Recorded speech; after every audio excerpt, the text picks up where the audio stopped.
everybody. Foley back for the weekly news recap for the 13th to the 26th of March, 2023. It's going to be a long one today. So, a lot of different games got some updates, release dates, some gameplay overviews and stuff like that. So we're just going to take a look through a few of them now. So starting off, we have Fort Solis. So Fort Solis was shown off, I think, during the Future Game Show last year in and around the summertime.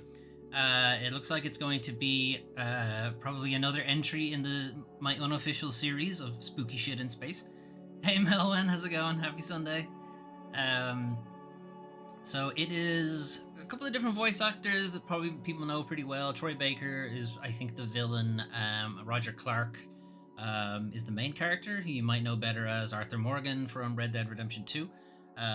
But yeah, from the looks of things, it's meant to be a kind of claustrophobic, walkie simulator type thing.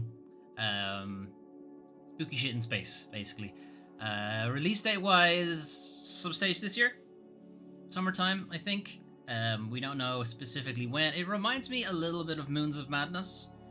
I think it's just that kind of the tree and the kind of general layout of that particular area just really reminded me of it. But anyway, PC and PS5 for that one.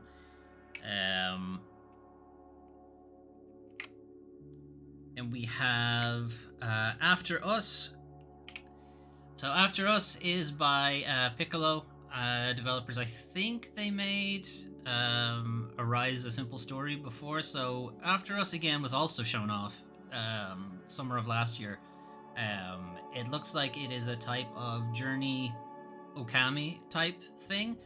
You are going through this desolate world that's in need of restoration, rejuvenation, what have you. I think you're some kind of nature spirit, nature sprite or something. And you basically bring nature back to the world, but also you're like collecting the souls of extinct animals or something, and I'm not sure what that part's about. I don't know. I like these kind of things. Just kind of chill, walking around, interacting with the environment. The sort of Okami thing of bringing nature back.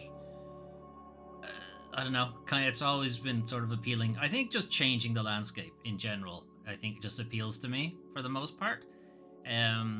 So it does seem like it's going to be a fairly chill game, but there are like combat sections. It's sort of like, it kind of reminds me of Flower in a lot of ways.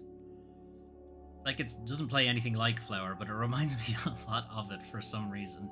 Wow, look at the ass on that guy. All right, anyway, that is After Us. It's getting a release in May, I think. Wiener Dog. 23rd of May. Okay. Moving on. I did that wrong again. Why do I keep doing this? I keep pressing the wrong fucking button. All right, anyway. Miasma Chronicles. This is by the Bearded Ladies, I think, is a developer group.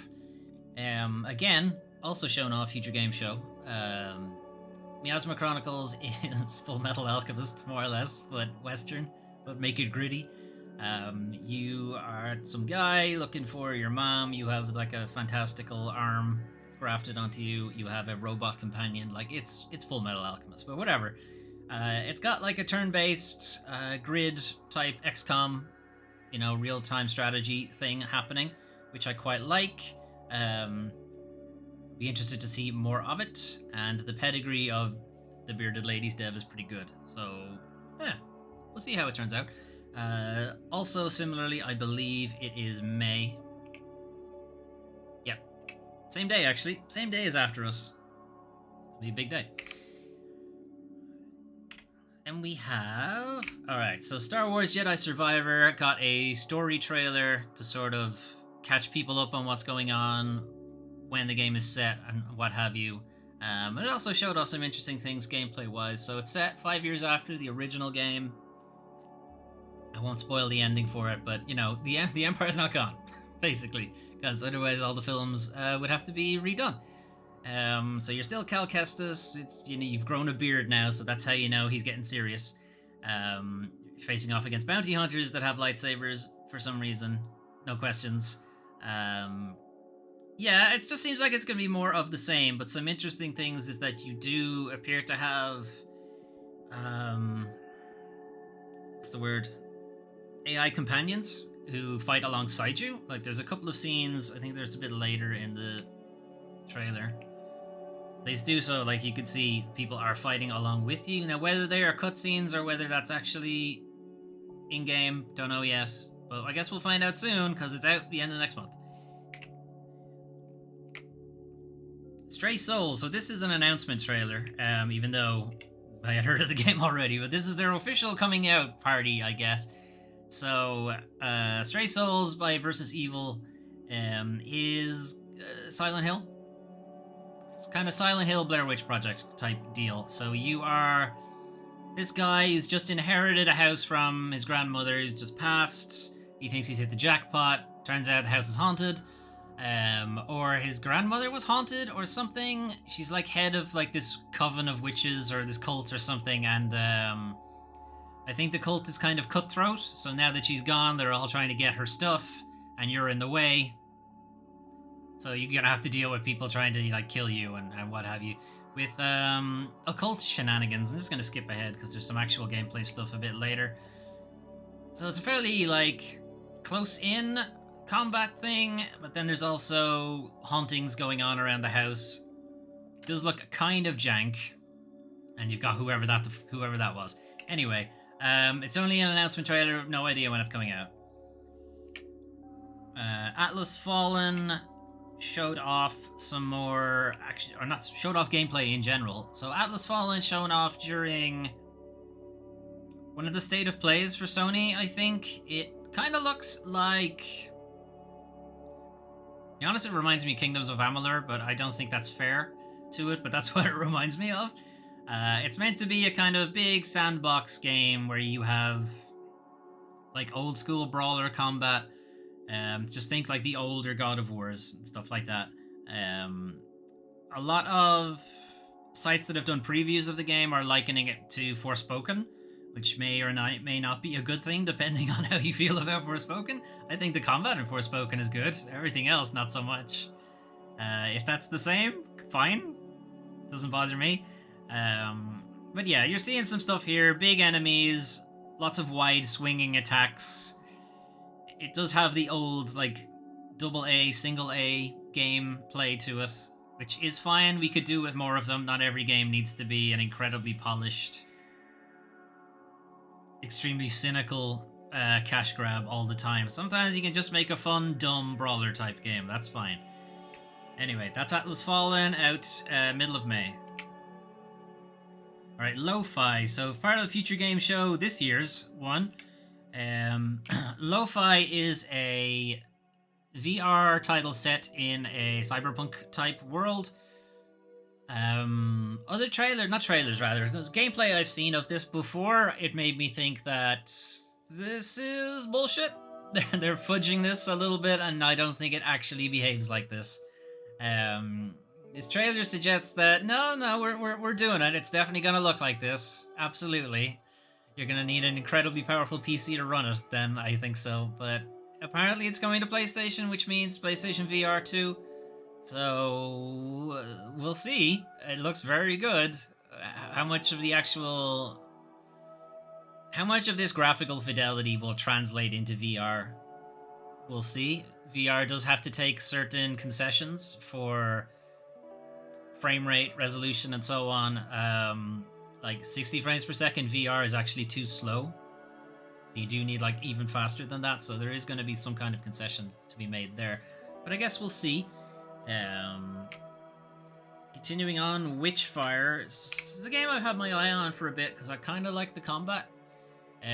So this is again another gameplay overview for Witchfire. They've done one previously that I don't think I showed on the channel, but I'm going to show this one. So they showed previously how the guns work and that the guns all have different abilities. The revolver, for instance, has this critical stack thing that it does, that the more headshots you can get, the next time you reload, the first shot will do like incredible damage or something like that. This time they're showing off spells. Some of the spells look really interesting, like this one that drops a bell out into the environment. Every time you hit it, it stuns enemies. If you hit it on the next like frequency, it'll do an even more powerful stun. Like, it's really interesting interplay. between the spells and the guns that is really, really interesting. And the world setting is kind of interesting as well. It's like medieval magic stuff, but you have guns. I don't know. I like it. It's going to be a while before the game is actually out, though. It's going to enter early access, I think, later in the year. So an actual proper release is going to be a while, but it's looking really interesting. Did they actually give an early access date? Sorry, just skipping ahead here to see if they did. No, early access soon. Also PC only for now. Anyway, moving on. Life by You by Paradox is effectively a lifestyle simulator, similarly to The Sims. In fact, The Sims has enjoyed pretty much a monopoly on that whole genre since The Sims 1. Like, it's been a while since anyone has attempted to, like, try to do The Sims in any real way. And now we have two. We have Life by You by Paradox that they're showing off here. It's very early gameplay. And there's another one called Paralives that is similarly kind of jank looking, but at least people are fucking trying to, you know, oust The Sims or get it off its throne or what have you. How successful they'll be, I don't know. The Sims is a fairly well-oiled machine at this point, though it has gotten fairly cynical, very cash grabby. It will be interesting to see how this plays. What's kind of concerning me is that it feels like a lot of these are asset rips or asset flips, or like these things were all bought off an asset store. Like, it doesn't feel like they were made by the developer. I could be wrong. I could be very wrong, but that's what it feels like. And I guess if they're going to have a lot of character customization, it makes sense for them to do something like that instead of burying a lot of time into developing all of these models themselves. They can focus on the actual gameplay, the actual management part of the lifestyle sim, and, you know, just let the asset store do the other stuff. We'll see. I could be wrong, but we'll see how that turns out. Life by You, I think, is entering early access September, I think. Yeah, early access September 12th. It looks too much like assets from City Skylines. I think that's what I was thinking, Melvin. It just looks like weird, like sterile almost. I'd be happy to have like some kind of competition against The Sims, but anyway. Hyperlight Breaker by Heart Machine. This would be their third game, but it is technically a sequel to their first game, Hyperlight Drifter. Very, very good, if you can get your hands on it. Hyperlight Breaker appears to be more of a kind of open world roguelite or roguelike kind of thing. There will be opportunities for co-op, but I think the main focus is that you are running through an open world, but there also has these kind of reset, you know, corpse run mechanics like Dark Souls, like Hades, that kind of thing, where you die, you start over from the beginning. I'm kind of happy to give Heart Machine the benefit of the doubt because their last two games I really liked. I really liked Hyperlight Drifter, and this game is set in the same universe, and I really liked Solar Ash, even though a lot of people were a bit meh on it. I quite liked it, even though they're both very different games. So yeah, Hyperlight Breaker was meant to hit early access this month, maybe the end of this month, but I think that's been pushed back now to the end of May. It'll hit early access, and then a year, 2 years maybe it'll come out of it, and then we'll actually be able to play it. And then I have to actually finish Hyperlight Drifter, because that's a really good game, but it's really hard too, so I guess we'll see how that goes. Did it give a date?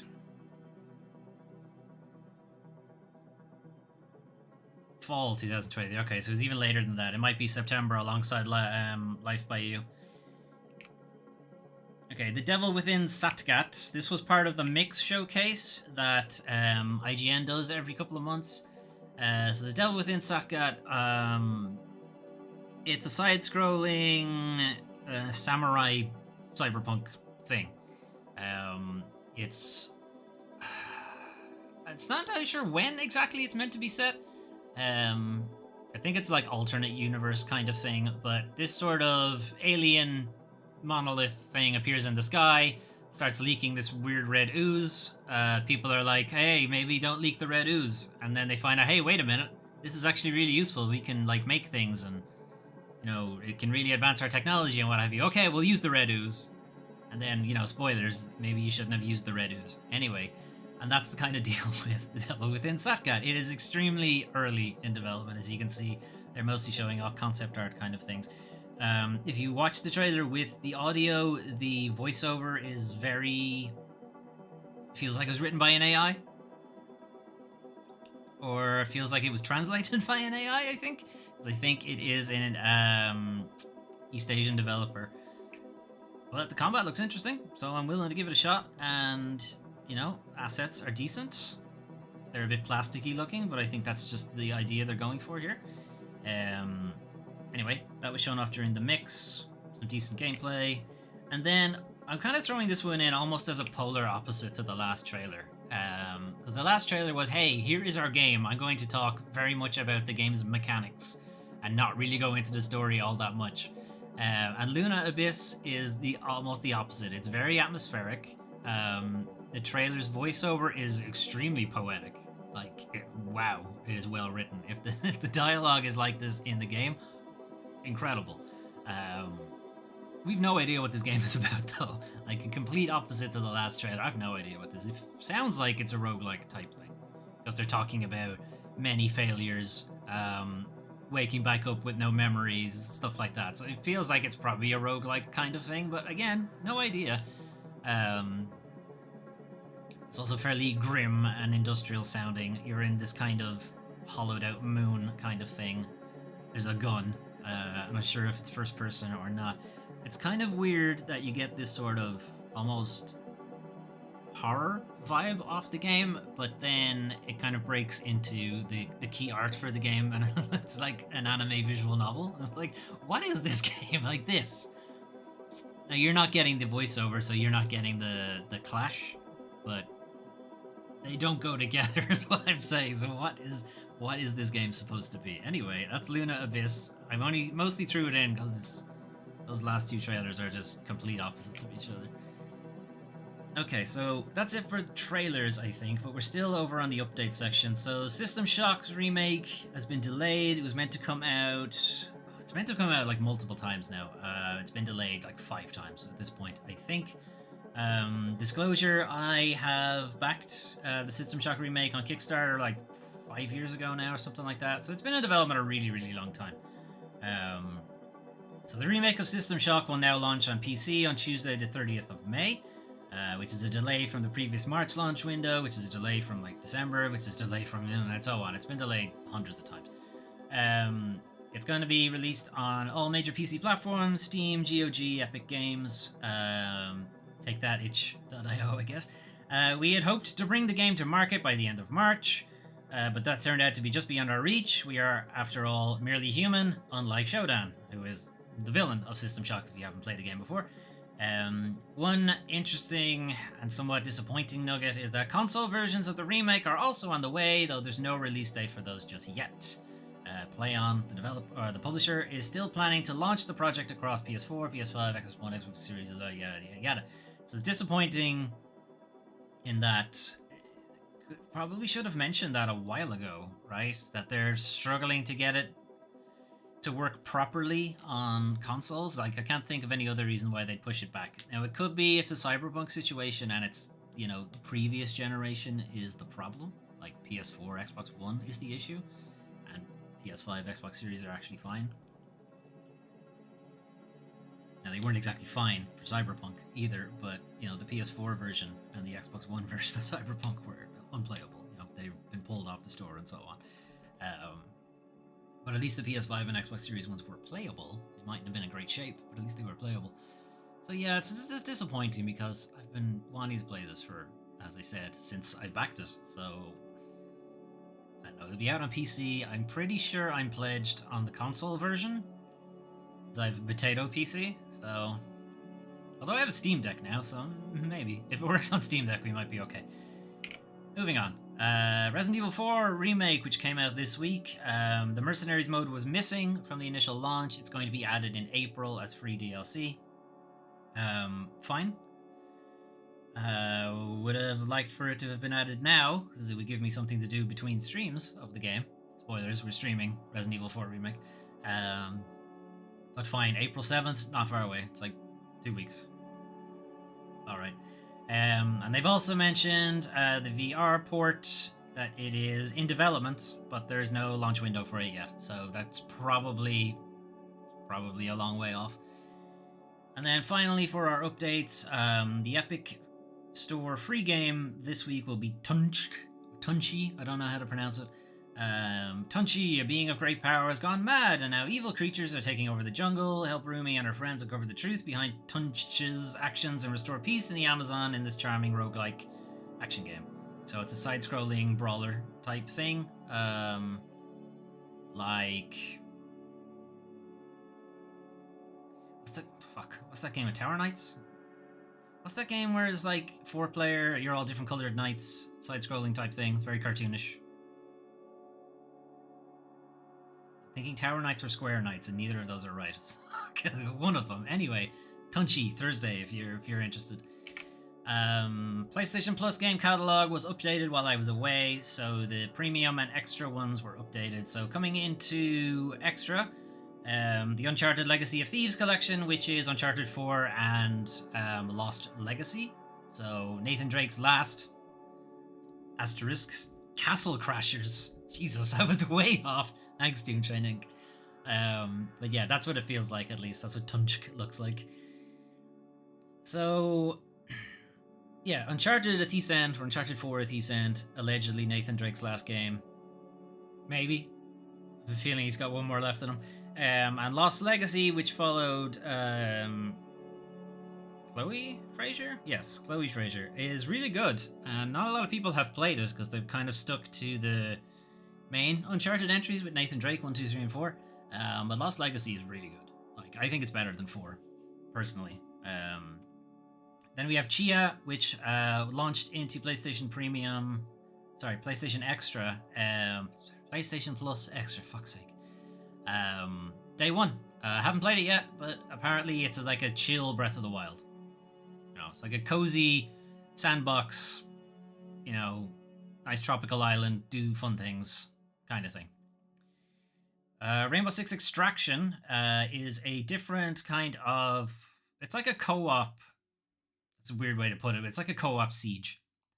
So Rainbow Six Siege is it 3v3 or is it 6v6? I think it's 3v3. You put in like a really small map. It's very tactical and that kind of thing. Rainbow Six Extraction, I think, is using the Siege engine, but it is 3-player co-op, and you are dropped into like various contagion maps, and you're trying to like collect disease samples, rescue fallen party members, and that kind of thing. So it's a lot more cooperative focused, PvE rather than PvP, which would be what Rainbow Six is. Rainbow Six Siege, rather. Ghostwire Tokyo is going to be added to PlayStation Plus Extra as well. We did a full LP of that on the channel if you're interested in checking it out. It's okay. Looks really, really good. I will give it that. It's a real looker. Gameplay's a bit boring. IMO. Life is Strange True Colors, the third Life is Strange, or the fourth Life is Strange. I'm not sure. I've never played any of them. Fine. I think that's all of them now that are on PlayStation Plus at this point. Immortals Phoenix Rising was Ubisoft's attempt to make a Legend of Zelda. It's, again, okay. Life is Strange 2, if you didn't have it already. Its cable does not want to stay up. Dragon Ball Z Kakarot, I think, takes you through the Saiyan arc of Dragon Ball. Maybe more. Not sure. Or maybe it's the whole thing.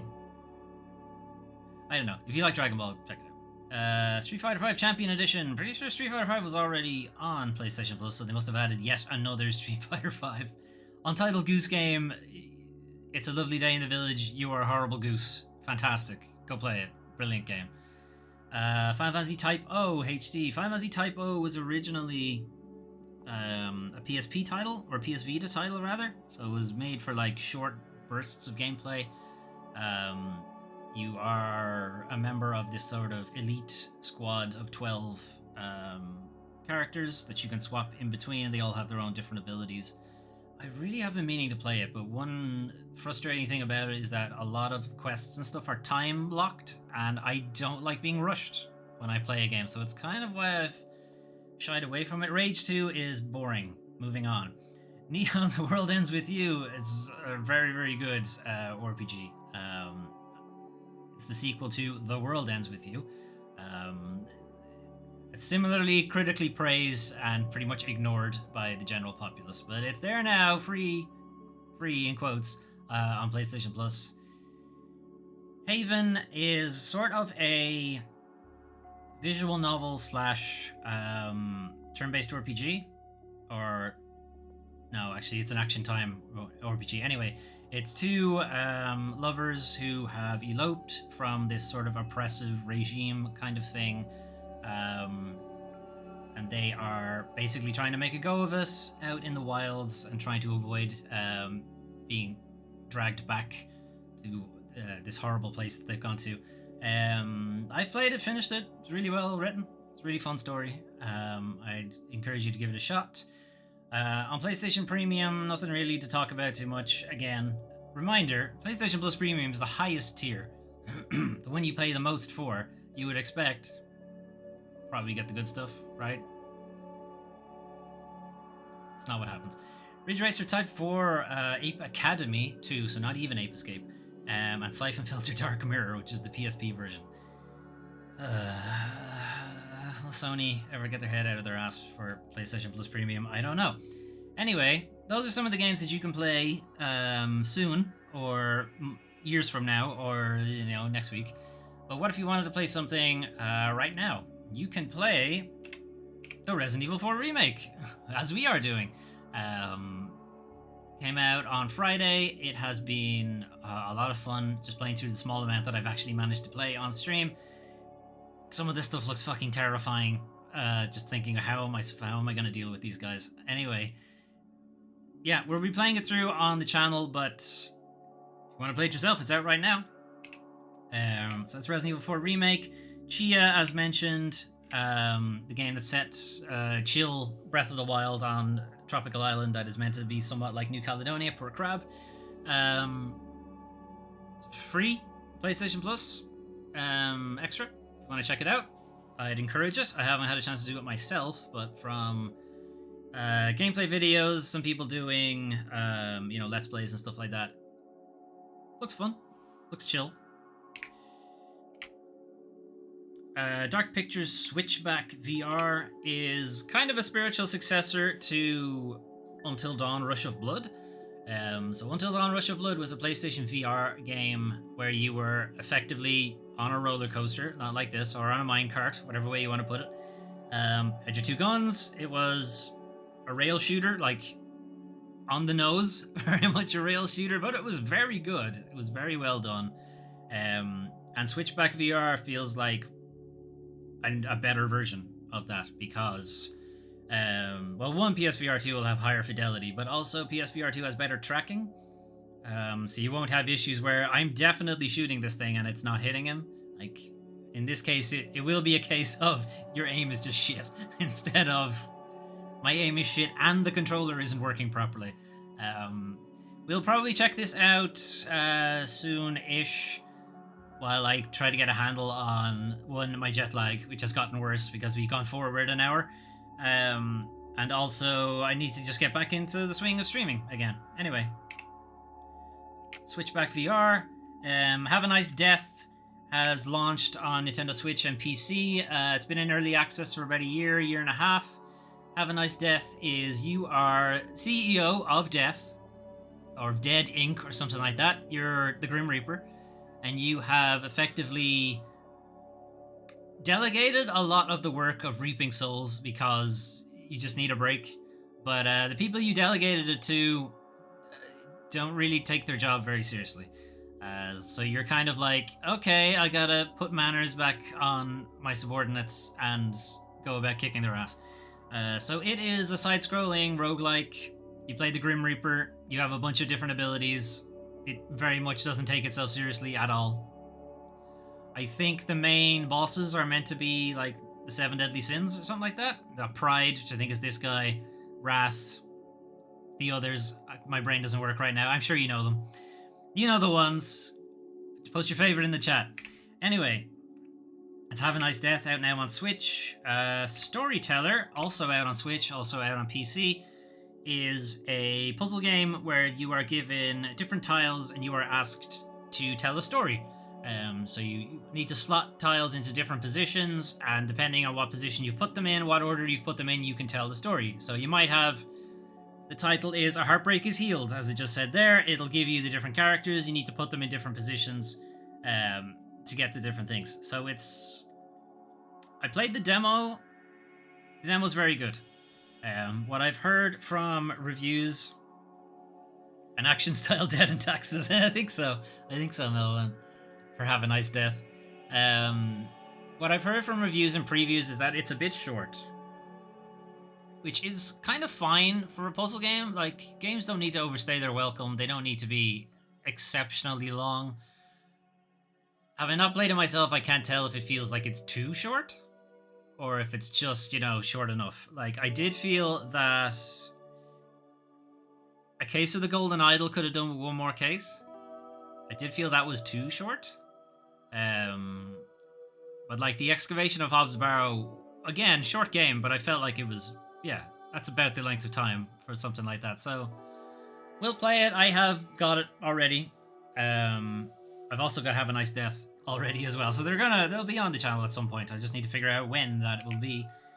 And then last one, these weren't in any particular order. Cereza and the Lost Demon, as effect Bayonetta Origins, is out now on Nintendo Switch. This is kind of Bayonetta 4 or Bayonetta 0, if you like. It's like set way before the first one. Bayonetta isn't Bayonetta yet. She's still Cereza. She goes off into the woods in search of her mother, encounters this cat demon thing, and then encounters a witch that gives her powers, and eventually she becomes Bayonetta. The gameplay of this seems really interesting because you are controlling both Cereza and Cheshire, the cat, at the same time. So I'm not sure if it's like dual analog sticks or do you give commands to Cheshire or something like that. But the idea is Cheshire is your brawler. Like he's melee. He goes in, or they go in. I will not assume this plush toy's gender, and beat up enemies. And Cereza is more of a support role. She'll like stun them or lock them in place or confuse them and stuff like that. As you can see, you're on different. Okay, so it's. How does that work on a Pro controller? Interesting. Anyway, I haven't played Bayonetta 2 or 3, so it'll be a while before I get around to Cereza and the Lost Demon. But I'm interested in playing it just because the gameplay is a bit different, you know? Anyway, I think that's it for new releases. Yes, that is it for new releases. So now... That's the wrong button. That's the button. It is now time, however, to talk about the worst part of video games. The video game industry. So, there's a bunch of news last week and the week before around Microsoft Activision acquisition news. Microsoft and Sony going back and forth on, you know, you just want this deal to fail, and Sony like, yeah, of course we do, kind of thing. Sony pointing out that Microsoft have a history of, you know, taking games that were previously multi-platform and making them exclusive. Microsoft saying that's the 10-year deal they've given them with Call of Duty means they have more than enough time to make a competitor, and so on and so forth. But I wanted to focus on this particular story, because it kind of points at the fact that business deals and like press releases and stuff like that, things that Microsoft say to try to get the deal done, they're not legally binding. You know, they can change their mind whenever they want. So Xbox cans PS5 version of Big Game, despite all the talk about player choice. So this is about Redfall. So Redfall was in development at Arcane before Microsoft bought Bethesda. So Arcane is a subsidiary of Bethesda, and Bethesda is a subsidiary of ZeniMax, and Microsoft bought ZeniMax, which gave them Arcane, gave them Bethesda, gave them Tango Gameworks, So that's like The Evil Within, Prey, Dishonored, Elder Scrolls, Fallout, all those games. Anyway, Redfall was originally in development for PlayStation, Xbox, and PC. That was the plan. It was pretty standard, traditional multi-platform kind of thing. All of Arkane's games previously to that were also multi-platform, except maybe Deathloop, but I think that was only a timed exclusivity type thing. So Deathloop, Prey, Dishonored, and so on. We're all multi-platform. Fallout, The Elder Scrolls, multi-platform. Evil Within 1 and 2, multi-platform. Hi-Fi Rush, though, not multi-platform, but that's by the same developer. Starfield isn't going to be multi-platform, and now Arkane's Redfall, which we assumed wasn't going to be because Microsoft bought them. But as it turns out, also not going to be multi-platform. So Arkane was working on a PlayStation 5 version until Microsoft bought the studio's parent company and then canned the port. Phil Spencer said Microsoft didn't plan to take games away from another player base. But you did. You did, Phil. You literally did that. If you're a PlayStation owner, you won't get to play Arkane's next big title, even though at one point there was a PS5 port in the works. Redfall director Harvey Smith had a interview with IGN France. We were bought by Microsoft, and that was a huge sea change. They said, no PlayStation 5, now we're going to do Game Pass, Xbox, and PC. Smith said that before the buyout, Arkane was developing the game for all platforms. So this obviously goes against what Phil Spencer said. This deal, meaning between Microsoft and ZeniMax, this deal was not done to take games away from another player base like that. Nowhere in the documentation that we put together was, how do we keep other players from playing these games? We want more people to be able to play games, not fewer people to be able to play games. Phil, taking it away from an entire platform is fewer people. Is he trying to say that adding it to Game Pass is more than the entire PlayStation 5 install base? And if he is, citation needed, Phil, because I don't think that's true. So this is kind of important because Microsoft has tried to convince courts and regulatory groups around the world that it won't make Call of Duty an Xbox exclusive. You have priors on this, Microsoft, Bill Gates, and so on. Anyway, sticking with Redfall, Redfall developer working to U-turn on single-player always online restrictions. So it had come out that Redfall, even if you were playing single player, even if you had no intention of playing with other people, you still had to be always online. Arkane is now working actively to remove the game's always online requirement when playing strictly in single player mode. Game director Harvey Smith, part of the same interview I think, has revealed his team are now working to change how the game worked to make offline single player possible. Why was this an issue in the first place? We have already started work to address this in the future. We have to do some things like encrypt your save game, the console does that for you, and do a bunch of UI work to support it. It's like a couple of buttons in settings, like that's it. And so we are looking into it. I'm not supposed to promise anything, but we're looking into and working actively towards fixing that in the future. Those two things he mentioned. Encrypting your save file, the console does that anyway. As far as I'm aware, developers don't need to do that. And even if they did, you're already doing that. You know? Like, they'd already be doing that for the online version anyway. Unless you're trying to claim that they keep your save on a server. Like Redfall do, rather than, you know, Xbox Live or PlayStation Plus. Like, no, specifically Arkane are keeping your save. It's like, why are you doing that? The other reason you might think, or a lot of people might have brought up, is that you want to make it always online because you're going to try to sell us shit, basically. And you say, no, there's no store in game, there's no microtransaction. He now proceeds to describe microtransactions. We do have a DLC plan. A couple of times we'll sell a bundle of stuff, like guns and costumes and characters, you know. It'll be just like DLC that you buy through Xbox or whatever. That is microtransactions. You have just described them. You've just described microtransactions. Okay.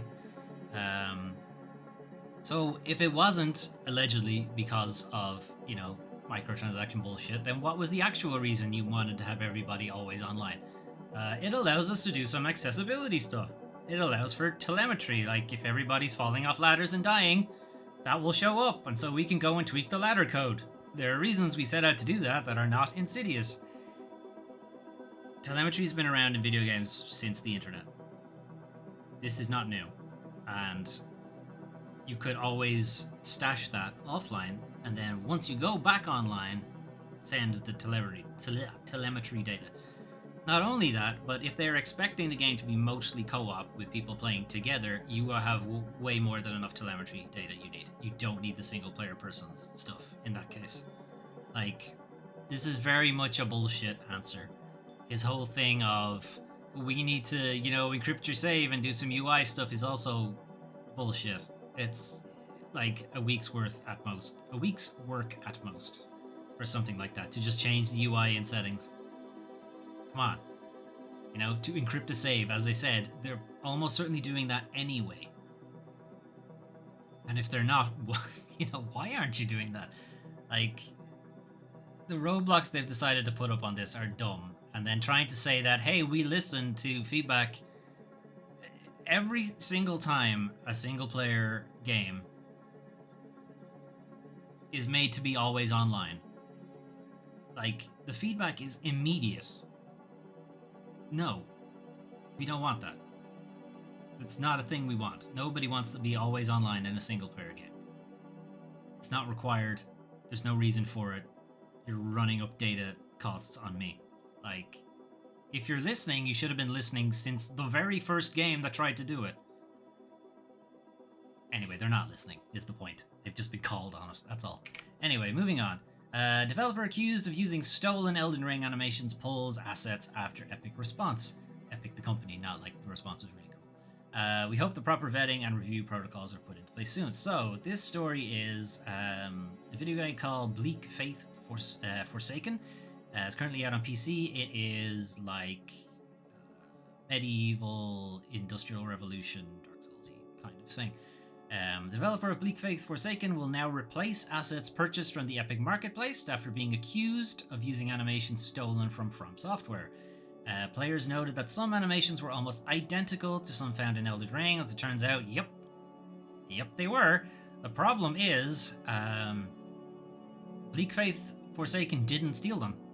It bought them legitimately off the Epic Asset Marketplace, which is where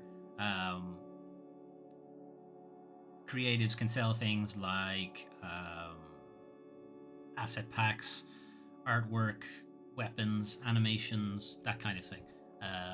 They can just sell them on the marketplace. So a lot of the time they're just there for free. It's just people practicing. But anyway, in a statement shared with Eurogamer, the developer said that 10% of the game had been created using Epic Marketplace assets. As a 3-person studio, the marketplace was a vital resource to utilize throughout the 4-year development. The assets in question were purchased from the Epic Marketplace in good faith, and with the understanding that Epic went through the proper vetting and review process before listing them for sale, as you might imagine they would. Check, verify these things, or I don't know. Like, it's going to be a huge amount of moderation, sure, but I feel like once it goes over a certain amount of money, or once it goes over a certain amount of sales, or once they're like saying, yes, you can use this in a commercial product, there should be some vetting by the actual marketplace owner at that point, right? To like verify that, yes, you are a verified seller of this thing, you made it, you can prove you made it, or you have a track record of making these things. Like, it's something.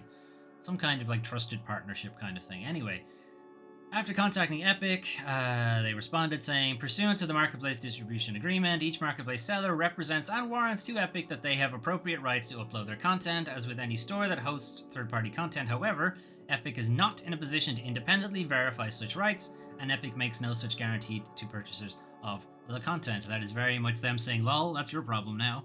We're just going to keep allowing stolen goods to be sold on our store. Think about that if that was a real IRL shop that you went into and you bought something and it turned out it was actually a stolen product that this company didn't know was stolen, right? To be fair to them, Epic again, they say they don't vet these things, so they don't know that it's stolen. But they're also not, looking too hard, or at all, rather. It's like saying, yeah, it fell off the back of the truck, you can resell it. It's like, it's not questioning it whatsoever. I don't know. That doesn't seem good, Epic. Anyway, as a result, Archangel Studios, the developer, is removing these assets from the game. This has been a huge lesson for us and hopefully other indie creators out there too, that assets on these storefronts seemingly cannot be purchased in good faith. This is the knock-on effect to you not moderating, to not investigating whether these are, legit products, is now they're just not going to use your store. Utilization of stolen assets is unacceptable, and we hope other indie creators won't ever find themselves caught up in a similar situation. We hope that proper vetting and review protocols are put into place soon to provide verified assets for creators of all shapes and sizes to use on their upcoming projects. Now, you could argue that the developer should also do their due diligence to make sure, and bigger developers will have the money to do that. Independent developers, the whole point of the marketplace, the whole point of this was to make these kind of things democratic. You could, even the smallest developer with no artistic ability can, get assets off the store and still make a game.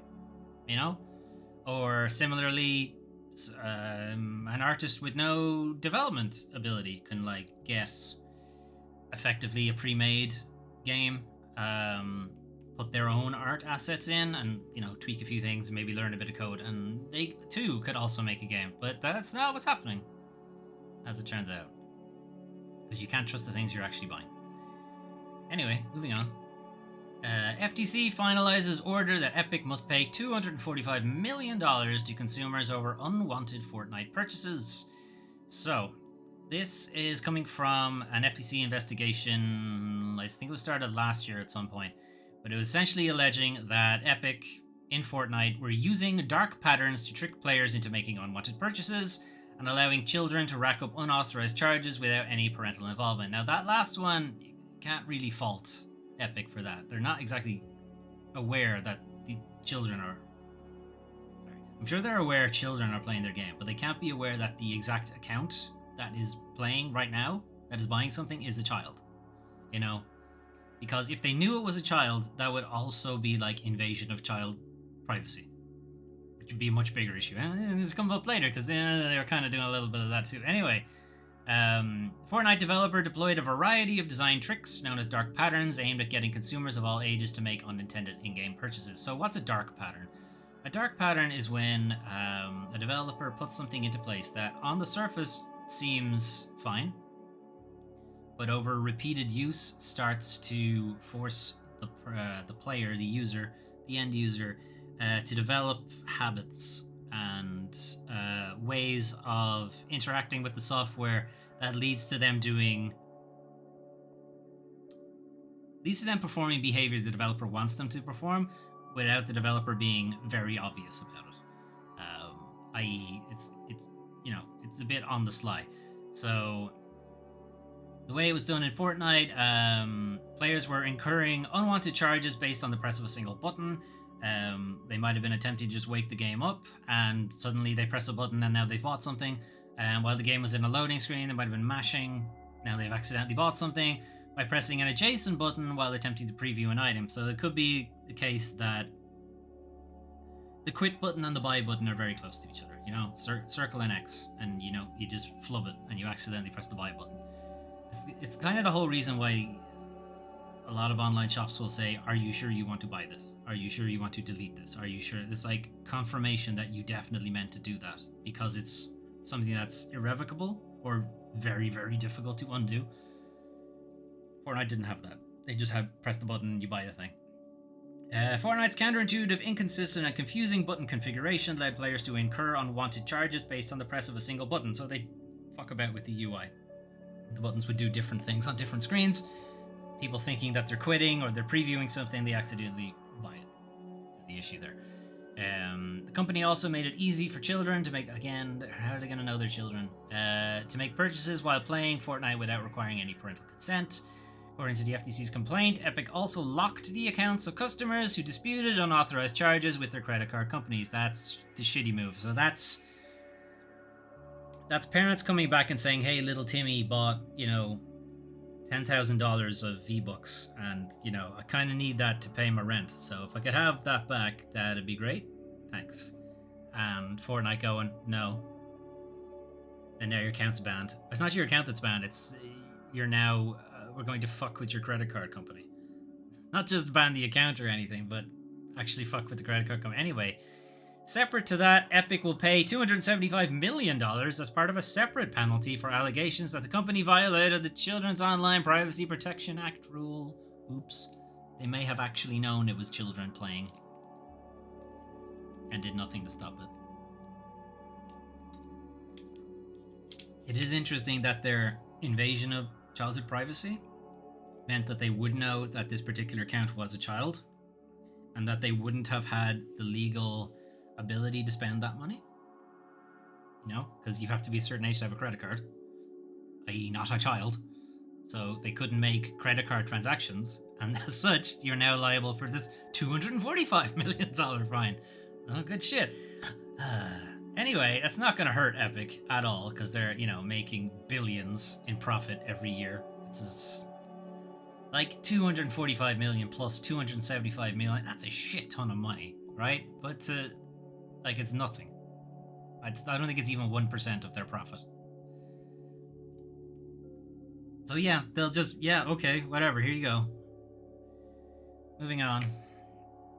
Okay, Zaum resolves legal dispute with Disco Elysium producer Kaur Kender. This is a whole big fucking mess. So, I'm gonna get all the way down here as we can get back to the original story, because there were a lot of updates on this thing. Alright. The ongoing legal dispute between Disco Elysium studio Zaum and the game's producer Kaur Kender has been resolved. Now, the fact that I have to scroll to about halfway down the page might suggest it's probably not resolved. But anyway, they thought it was back on Tuesday, March 14th. Zaum Studio has announced that ex-staffer Kender has repaid all debts owed to it. There's some dispute that Kender didn't owe debts at all in the first place. It'll come up later when we check the updates, but whatever. Kender has repaid CEO Ilmar Kompas for legal fees from a lawsuit that was eventually withdrawn back in December. Additionally, he has divested all his shares in the game's company. Right, so back last year, it was alleged that Ilmar Kompas used company funds to buy a controlling stake in the company, which you might think is probably illegal. It's probably not okay for you to do that, maybe. And yeah, that's kind of what the basis of the lawsuit was. It's like, you can't use company money to buy shares in the company. That's like embezzlement or something. But the lawsuit was withdrawn for unspecified reasons. And he's divested now Kender has divested all his shares in the game's company. Who do you think the shares went to? Do you think it went to the CEO, who has now an even stronger controlling interest in the company? It should be pointed out that before this lawsuit and the alleged embezzlement, he did not have a controlling stake in the company. Anyway, in October 2022, it was reported that 3 key creators, excuse me, Helen Hindpeer, Robert Kurvitz, and Alexander Rostov left the company involuntarily, so they were forced out of the company. Zaum Studio says that both Kurvitz and Rostov have dropped their unfair dismissal claims due to lack of evidence. More on that in a minute. The company says it continues to face a series of baseless allegations from former employees. A series of baseless allegations. That sounds like a lot of lawsuits on the way. That sounds like maybe you did something a bit shady here, lads. In November of 2022, a lawsuit filing alleged that Kompas spent €4.8 million in company funds to obtain a majority share of the company, or of the studio. Like, that doesn't seem like you should be allowed to do that. Following Kender's suit withdrawal against Tutrek, Tutrek is like the incorporate, or like the, how do you do this now? It's like the CEO's own personal company kind of thing that he is the only employee of, because tax. Anyway, Kompas and Tutrek paid back the money to Zaum, so they used the money to get a controlling stock and then gave the money back, but they still kept the controlling stock. So they just got free controlling interest in the company. Ethics? Anybody? Is anybody going to step in on that? Well, somebody wanted to step in on that. Anyway, which is the proper update? Okay, this one. Robert Kurvitz and Sandra Tall have issued a response to ZAM legal dispute and have described the matter as deeply misleading as a directly concerned party. In a statement, Kurvitz and Tall said the press release is false in multiple areas. The pair maintain they are the remaining minority shareholders of the studio, i.e. they have not dropped their lawsuit. They are very much continuing to pursue it. The press release implies that our employment claims against the studio were withdrawn for lack of evidence. They were not. We see our dismissal as part of a larger campaign against us and will pursue legal options accordingly. The statement adds that they disagreed with Kender admitting the lawsuit he withdrew in December 2022 was misguided. They're suggesting that he withdrew it for slightly less noble reasons. Kender's lawsuit was based on the misuse of ZAM's funds by the majority shareholders to increase their own stake in the company. In the press release, Compass and Havel admit to this misuse, arguing only that the money has been paid back to ZAM. But now they brought in photo mode, so everything's fine. That's true. Disco Elysium got a random collage mode update just out of nowhere while all this shit was happening. So maybe, hey, if somebody searches for Disco Elysium, they hope they don't see this. Let's put something else out so they see something else instead. Paying back stolen money does not undo the crime. It does not undo the majority the Compass Havel have illegally gained in ZAM. Yeah, that's fair. Unlike Kender, we have not participated in the looting of ZAM, and Compass and Havel have no power over us. So ZAM came back about a week later, like exactly a week later, to respond to that, saying, using details like looting, stolen money, and crime make for riveting reading. It's true, but are far from reality. The actual harm to the studio is not from some fictional looting, but rather from Mr. Kurvitz and Mr. Tal while employed by the studio, refusing to do their jobs, creating a toxic workplace, demeaning colleagues, and attempting to misappropriate studio IP. You're the guys who stole money from the company, used it to embezzle, and then pretended to give it back. By the sounds of things, they made a good game and you profited from it. But who knows? This is very much an ongoing story, and I could be very, very wrong. But right now, I'm kind of on the side of Kurvitz. But I guess we'll see. Alright, moving on. Roblox is being handed $150 million by the government after the bank collapses, and money is not real, according to Kotaku. So, this is coming off the heels of news that you may have heard of Silicon Valley Bank collapsing. And the FTC having to come in and sort of stamp out fires and make sure an entire banking collapse didn't happen. Which seems they were successful doing. I know they got HSBC in UK to buy UK Silicon Valley Bank, which doesn't make sense, but yes, okay. I think they have somebody in the US to do it now as well. Panicky venture capitalists tried to pull out their money en masse after worries the firm had become insolvent. Roughly $150 million of that money belonged to Roblox. So that's called a bank run, which is if everybody who banks with the bank if everybody decides to take all their money out at once, the bank becomes bankrupt, can't pay its fees, everything has to shut down, more or less. And that will happen before everybody gets their money out. So it's a question of, okay, well then I should get my money out first to make sure, I'm not one of the ones who doesn't get their money out, and then everybody thinks I should get my money out first, so lots of money gets taken out, it spitballs, eventually the bank collapses. And then that debt that is owned by other banks, well, they can't pay their money now, and so on, and then the next bank, the next bank, the next bank. The FTC are like, okay, no, fuck that. I'm gonna cut this off right here. You guys can eat this debt, and that's the problem. That's called burning the bondholders, which is what we did not do in Ireland. We bailed them out, and that led to many years of austerity that the country has still not recovered from. Anyway, moving on. What's this got to do with video games, Foley? We'll get to that in a minute. Regardless of the ultimate outcome and the timing, this situation will have no impact on the day-to-day operations of the company, because $150 million is 5% of Roblox's like annual revenue. It's fucking nothing. Not their annual revenue. What is it? It's cash they have on hand. It's fucking nothing. All right. Anyway. Normally, bank deposits are only insured up to 250k, but for some reason the FTC has said, no, let's make sure the guys who made an investment, who gambled with their money, and remember gambling, you can lose. It's hardly possible to lose all your money, but no, we're gonna make sure they don't lose. Because capitalism or something. The FTC invoked a systemic risk exception to bail out roughly $175 billion in customer deposits. That's tax money. That's the public's money being funneled into private enterprise for them making a stupid bet. Anyway, Roblox is getting some of that money. It doesn't need it. That's kind of all this story is about. It's like you took on the risk. When you take on the risk, yeah, you get all the reward from the risk, but you also get the risk part too. You shouldn't be inured against it by the public.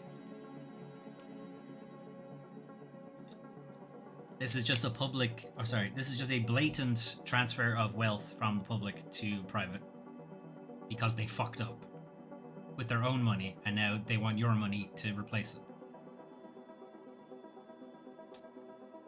Moving on. Alright, I'm gonna finish off with something, fun at least. So, Resident Evil 4 recreated in Lego form looks awesome. So, this is really, really good. So, there's a new video where they've replaced the dingy maps and realistic visuals with a bit of digital Lego bricks. So this is by Cara Eliatoro. Nope, did not say that right. Alia Torrio, I think. Cara Eliatoro. I don't know how to say that right. Created digitally in Blender. Took 2 months and over 3,000 still images. We'll have a look at a little bit of it. So it's pretty much the opening of the original Resident Evil 4, the whole bit where they drive through into a rural part of Spain. I don't think any part of Spain looks like this. Maybe northern Spain, but I doubt it. Goes through the whole thing. It's almost shot for shot. It's using the audio from the game itself. But there's also a really good bit when he gets out and there's actually gameplay in Lego, which is brilliant. It's so well done. And then he shoots the bird, of course, because you gotta shoot the bird to get stuff. It's really well done. I encourage you to watch the whole thing. It's not very long. I know, it's only 4 minutes. Anyway, sticking with Resident Evil 4, because everybody is all mad for Resident Evil 4 Remake right now. So this is specifically about the demo. So there's a bunch of mods that are sifting around, but if the mods work on the demo, they'll probably work on the main game as well. But that only came out on Friday, so I don't know yet. Anyway, we got Baby Leon. Mods, Giant Head Leon. Leon in probably a picture I can't show. Mark Hamill as Leon instead. Female Leon.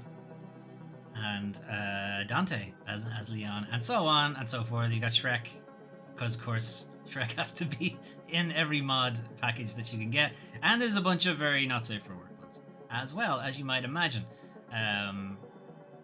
There's only going to be more and more of this dumb shit. Anyway, it's funny.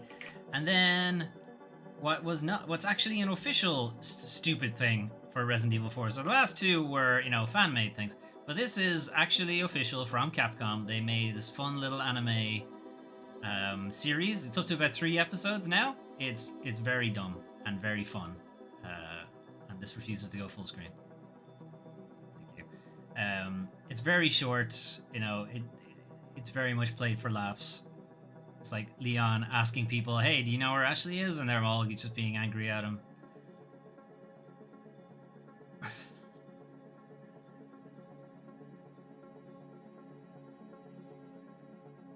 It's like very old anime stuff, and then they kill him. And that's it. So far every episode has ended with Leon being killed. I think it's up to 3. I don't know how many there are going to be. It's up to 3 so far. Anyway. Amazing Final Fantasy VII Red 13 3D Billboard wins Advertising Award. This is an insanely good billboard. So this was part of this. Just not want to show it to me. Okay. Can't go to full screen from an embed. It looks like. Never mind. You just can't go full screen. Anyway, 3D billboard shown off in Tokyo around the end of 2021. This won an award for like creativity, blending in with the environment, artistic use.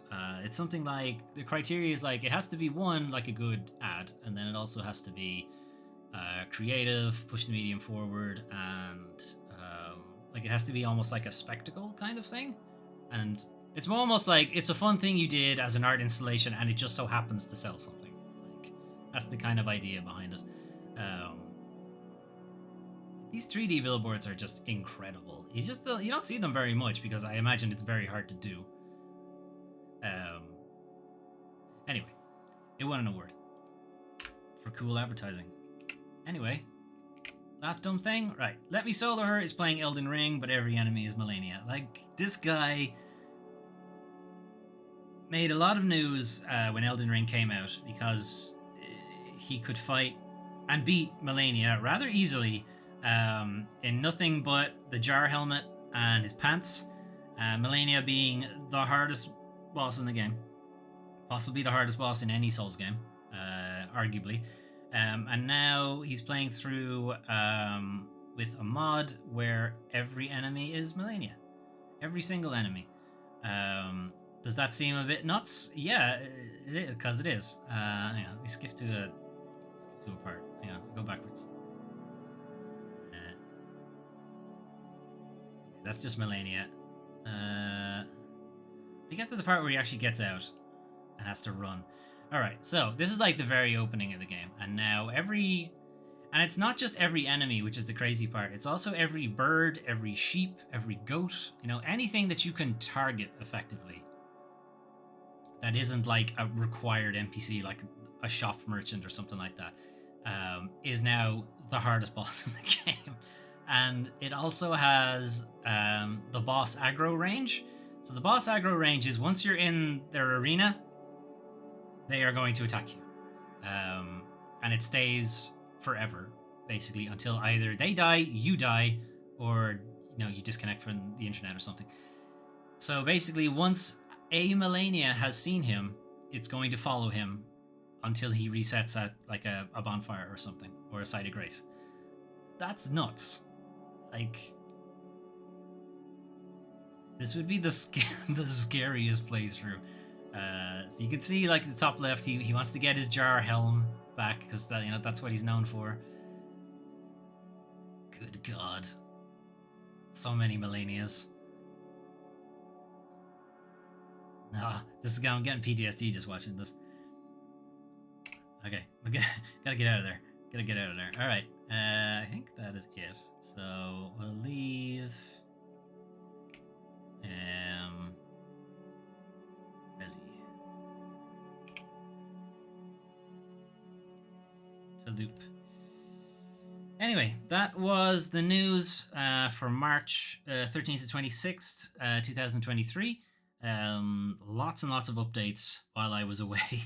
God damn it. Why did you wait until I went on holiday and then all the games decided to get trailers and updates and shit? I'm not going to go through all of them. Some interesting new releases as well. I'm kind of interested in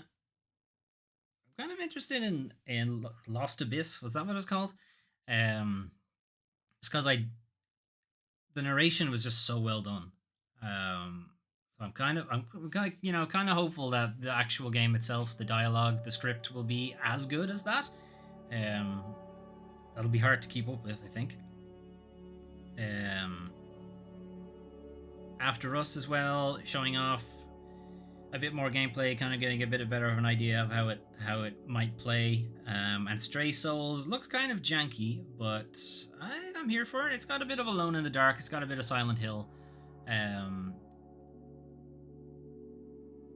Yeah, I'll be happy to give that a shot. My brain is not working. I can't even remember what I just talked about. So I'm just going to move on. I'm just gonna move on because I can't remember what I was talking about. Anyway,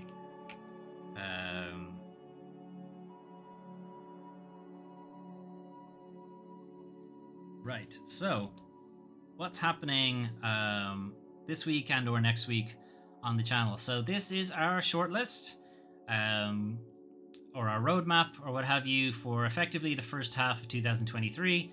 So a reminder for people who haven't seen it or have forgotten what all of these things mean.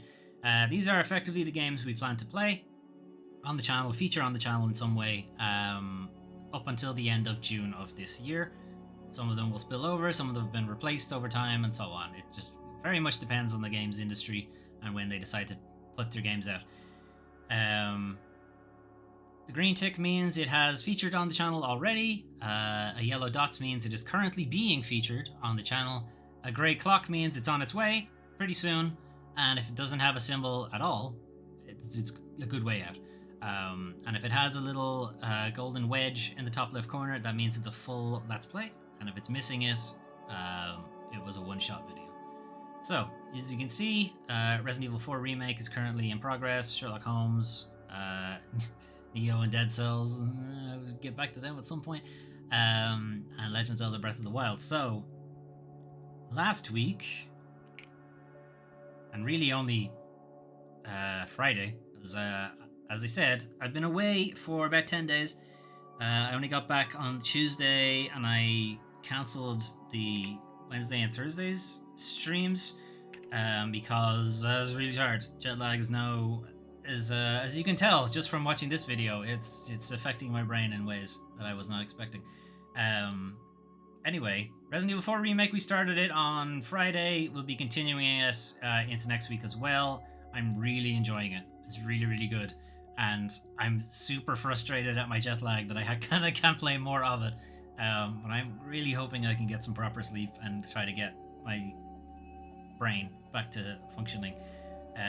Anyway, so that'll be the plan for Monday and Saturday. We're going to play Resident Evil 4 Remake.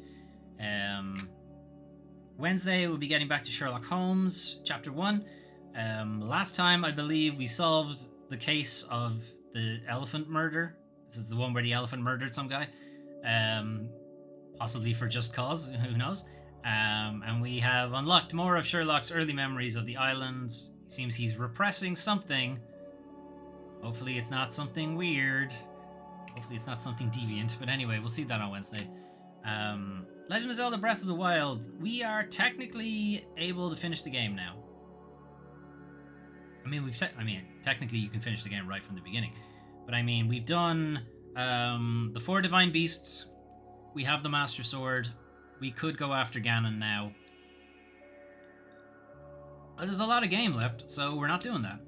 So on Thursday, we are instead going to go to the three main shrines. So the Shrine of Power, the Shrine of Wisdom, and the Shrine of Courage, which all are in some way related to the 3 dragons of Breath of the Wild. So we're going to try to attempt them, and if we manage to get through that, I'll probably start the Champion's Ballad DLC, which is something you can only do after you've beaten all 4 Divine Beasts. So this is the earliest we could have done it. That's DLC where it takes you back to the time before the events, like 100 years prior, while Link and Zelda and the champions were trying to fight Ganon. And I think it's all new shrines and stuff like that. So we'll look into that. I imagine that will take most of the time on Thursday's stream, but if it doesn't, we'll make a start on the Trial of the Sword. And once that's done, I will come up with something else to do so that we don't have to finish the game. But eventually we'll have to finish the game. Anyway, we'll get to it at some point. And Friday... Nope.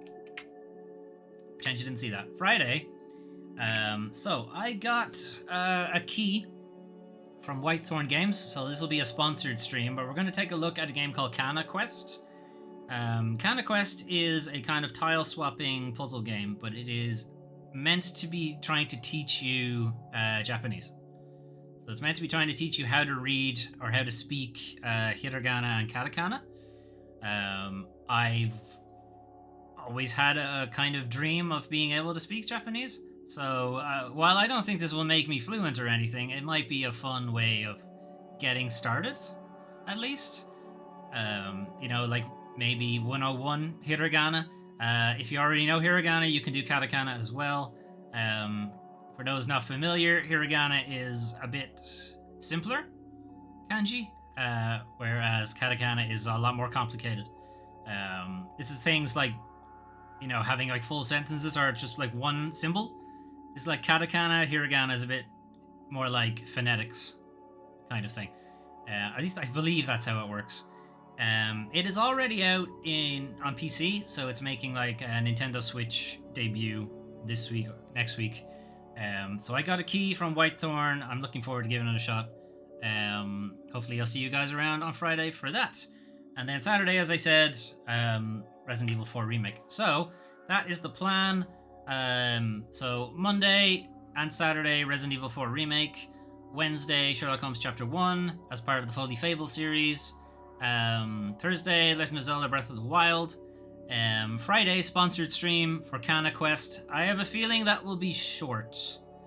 I'm not sure how much of a stream I can get out of a tile swapping puzzle game. So we might do something else as well on Friday. I'm not sure yet. We'll see. Saturday, Resident Evil 4 Remake, and then Sunday we'll be right back around to the weekly news recap. So that's it from me for today. I think I need to go rest my brain. Should I just go to sleep now, maybe, and catch up on the sleep that way? Anyway. Thanks, Melwin and Doom Train Inc.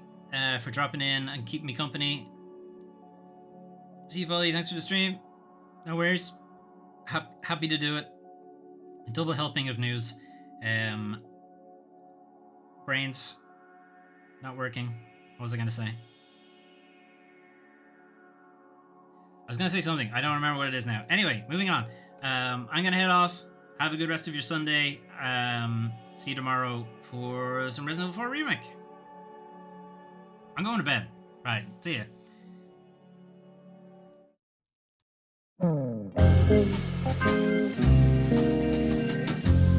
Thank you.